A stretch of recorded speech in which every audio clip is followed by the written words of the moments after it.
السلام علیکم میرے پیارے سامعین و ناظرین اور دیگر دوستوں، آپ سب کو خوش آمدید کہتا ہوں۔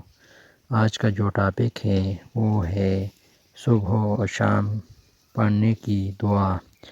ٹاپک کی جانب بڑھنے سے پہلے آپ سے ایک چھوٹی سی ریکویسٹ ہے، اگر ویڈیو کو پہلی مرتبہ دیکھ رہے ہیں تو اسے لازمی سبسکرائب، لائک اور شیئر کیجیے تاکہ آپ کہ دیگر دوست احباب اس سے مستفید ہو سکیں۔ یہ ایک دعا ہے جو ہر روز صبح اور شام، صبح نماز کے بعد اور شام نماز عصر کے بعد پڑھا جاتا ہے۔ اس کا فائدہ بھی جانیں گے۔ آئیے اب پڑھتے ہیں صبح و شام پڑھنے کی دعا۔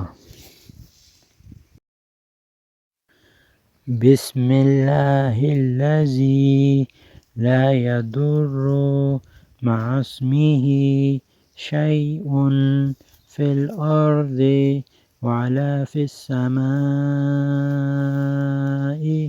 وهو السمیع العلیم۔ بسم اللہ الذی لا یضر مع اسمہ شیء فی الارض ولا فی السماء وهو السمیع العلیم۔ ترجمہ: شروع کرتا ہوں میں اللہ کے نام کے ساتھ کہ جس کے نام کے ساتھ کوئی چیز نقصان نہیں پہنچا سکتی، زمین میں اور آسمان میں، اور وہ سنتا ہے اور جانتا ہے۔